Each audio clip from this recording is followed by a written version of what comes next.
Hi guys, Steve Blankard here again, out at the range with another antique firearms video. Today I've got probably one of the more popular rolling blocks. This is a number one. This is considered called a New York State rifle. This is in 5070. New York State purchased a lot of these, about 20,000 of these in the 1872, 1873 period. They're very popular, but one thing that's kind of unique about these things, and I think there's a little bit of a misunderstanding, is these have what's called the locking action. Now, the locking action was patented by a William Smoot in November of 1871, and it's kind of in response to concerns that the U.S. Army had about loading a rolling block. The way they load, of course, is when the hammer's at full. Put your cartridge in, close the breech, and it's ready to fire. Well, they had a concern with soldiers lowering it to half cock and accidentally going off. Also, the concern about the firing pin possibly being rusted in position, and a slam fire, we just close the breech and it fires with the breech being unlocked. So William Smoot developed this locking action, and it was first used in the model 1871 Army Remington rifle made by Springfield Armory. They used Remington actions and they built these rifles up. And it actually worked really well. Well, when New York was looking to outfit their National Guard with them, they looked at that feature and they thought it was really nice. It really worked well, so they ordered it with their rifles. And it's only used in these two rifles for the most part. It's quite unusual, and I think because it's a bit complicated and it was more expensive to manufacture, in the 1870s, 1880s period, the arms industry was in tough shape after the war with tons of surplus arms. So they were doing everything they could to cut costs. And this was an expensive alteration to put this mechanism into it. So most of the rolling blocks did not have it. But it actually works really well.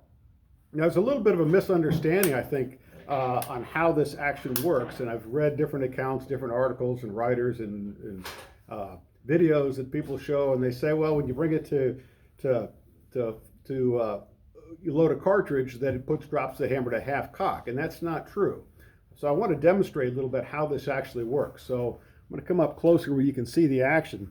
So with the breech closed, you cock it to full cock. Okay. Now when you bring the breech block back, what happens is the hammer is going to drop just a little bit. You see it drop, and what's happening is the hammer now is laying against the back of the breech block. At this point, you put the cartridge in. Now, once the cartridge is in and you close the breech block, what happens is the hammer is going to drop a little further. You see it drop just a little further. Now what's happened is the shank of the hammer here is slipped underneath the breech block, so the block is locked. In case of a slam fire, if that firing pin were frozen and the cartridge were to go off, the breech block is now locked. Whereas on a normal rolling block, it's not, and it could blow back on you. So it's locked, but it's not in the half cock position here. It's what some people could call a false half cock, but it's a special position that's between full cock and half cock that just locks the breech block. So a soldier at this point could either take it and lower it down to the half cock position, which is actually there, or just take it back to the full cock position.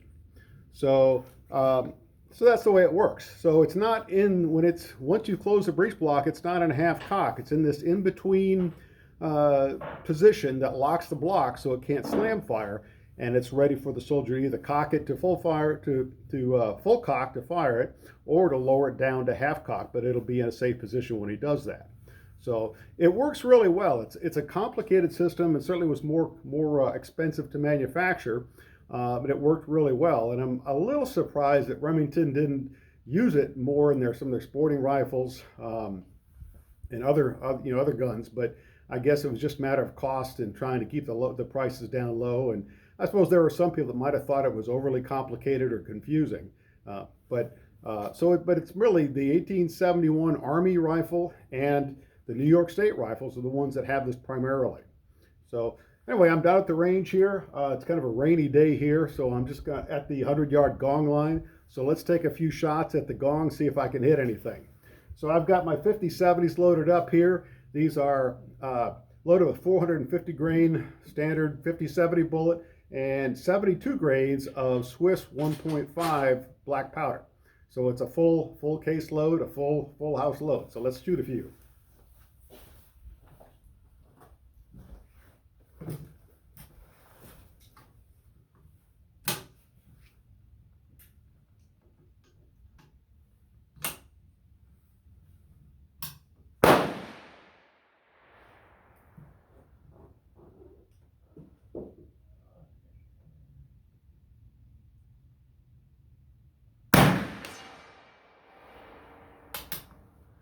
One.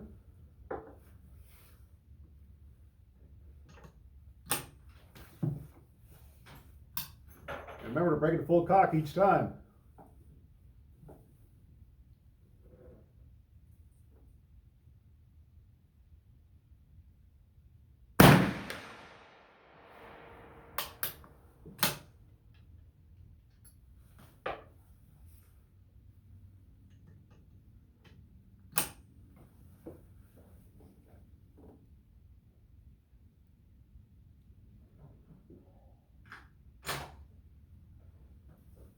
Gotta go to full cock. Gotta admit, I'm so used to normal rolling blocks that sometimes I forget the cock at all. 3, 4, full cock.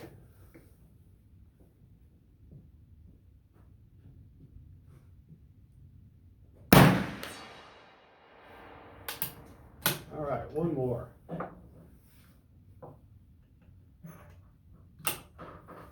Full cock.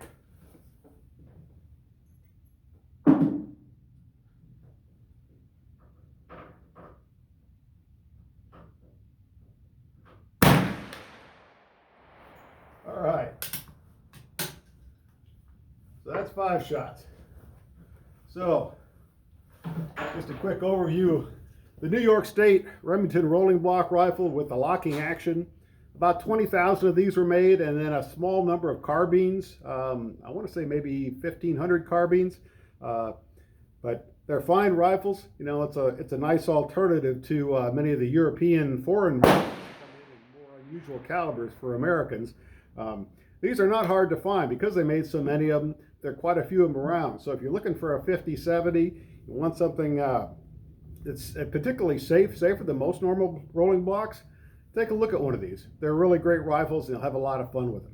So hey, thanks for watching, appreciate it. Please like the video if you enjoyed this and subscribe to my channel, and I'll have more videos coming out soon. Take care.